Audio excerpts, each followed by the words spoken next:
Hello, my name is Mateo DeVito, and I will be doing a persuasive speech today for my Communications 101 class on the effects of financial literacy amongst young adults. And here are my note cards to start.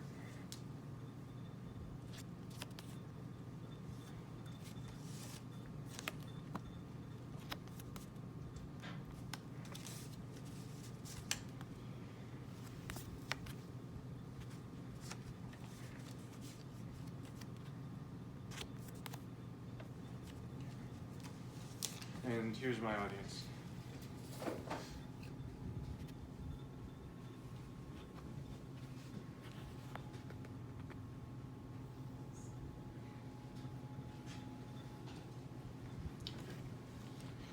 In the words of Nan Morrison, President and CEO of the Council for Economic Education, to be successful, most kids need to know how to open a bank account, how much money they need to save each month in order to reach their goals, and how to effectively pay off loans.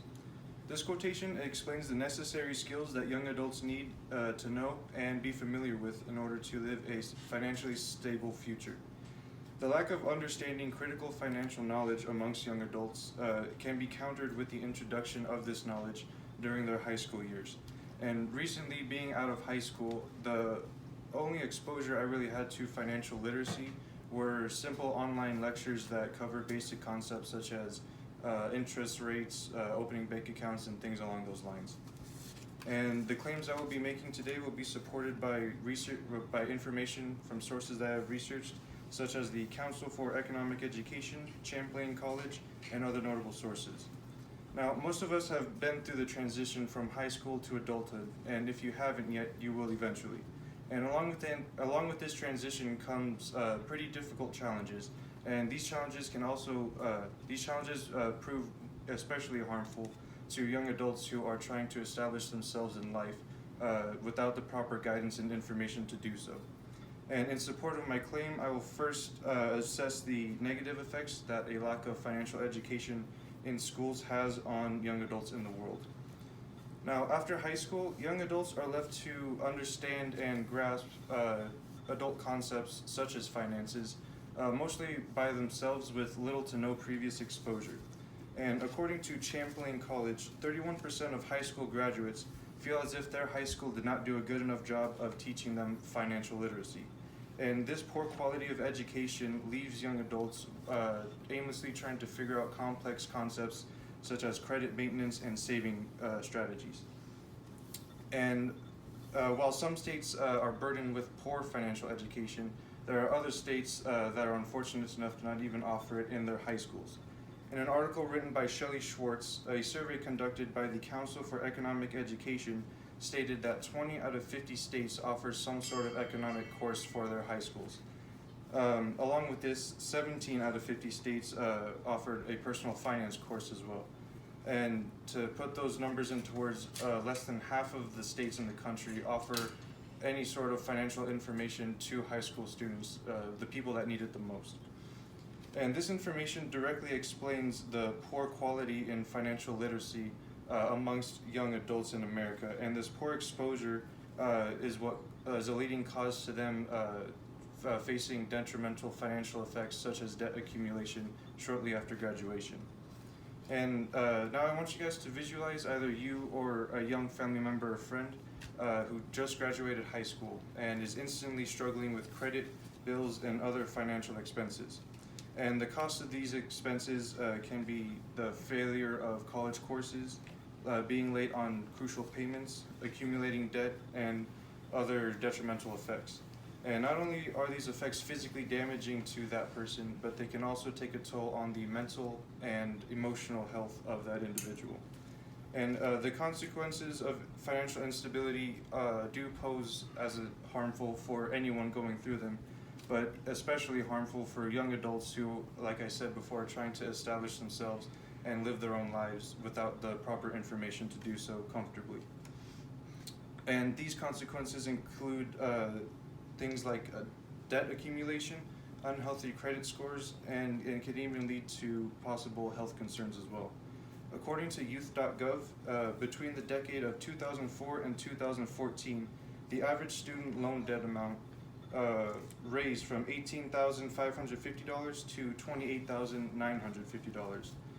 Along with this, the median credit card debt between kids ages 18 to 22 skyrocketed 74%, which is directly linked to their declining scores as we get to the present. And to touch on the health concerns I've mentioned previously, Laura Choi, a research associate for the Community Development Department of the Federal Reserve Bank of San Francisco, stated that financial instability is a direct link to issues such as anxiety, high blood pressure, extreme levels of stress, and negative effects on the immune system. And although some people might not be directly affected by these consequences of financial struggles, they may have a friend or family member that is currently facing these. And to help those individuals and possibly future generations, expression of the importance of financial education within schools is a very crucial step to achieve this. And although the ramifications of this problem seem dire, there are plenty of methods to combat this and help future generations financially. And the best solutions that I can provide for you guys are direct mandatory instruction or financial instruction in schools, informal instruction within the home between family members, and the promotion of college savings accounts. And when carried out, these methods can help those who are not only in the wake of facing financial struggle, but also those who are currently in that position as well. And the first solution that I mentioned, the mandated financial education in schools, usually can take form as economic classes or personal finance, and have it be a requirement for graduation. And it provides a constant source of crucial financial information that students have access to as long as they're in school. And according to a study done by the Financial Industry Regulatory Authority's Investor Education Foundation, states who have implemented mandatory financial courses have seen credit scores from those students raise 25 points, and also seen significant progress they've also seen significant progress in the managing of expenses and budgeting techniques. And the next method I mentioned, discussing financial literacy at home, this lets a connection form between the parent, guardian, and the child, and establishes that financial education is a very important topic. And we all know that kids sometimes don't pay attention in their school classes as much as they should, so the amplification of its importance is shown through this discussion between family members. And the last method that I mentioned before, the establishment and maintenance of a college savings account. And not only does this help drive the person attached to the account to actually go to college, but it also relieves them of the financial burdens that a typical college student may face.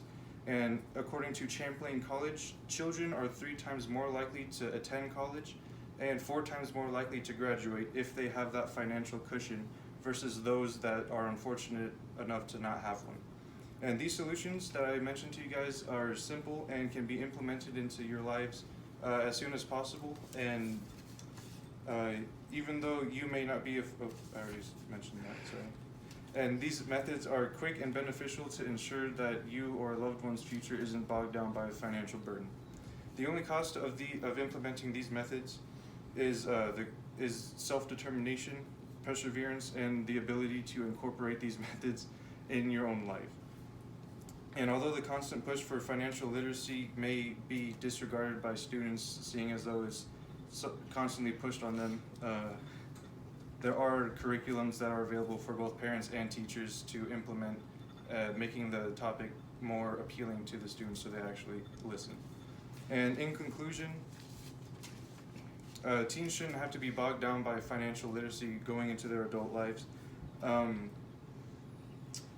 Simple methods such as implementing courses in high school, talking about this sort of topic with family members, and establishing savings accounts are very important and effective ways to make sure your future isn't as uncomfortable as possible.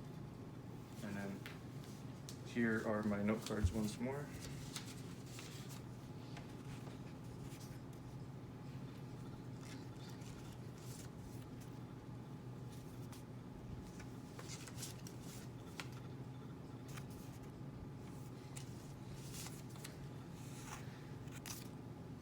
in the audience.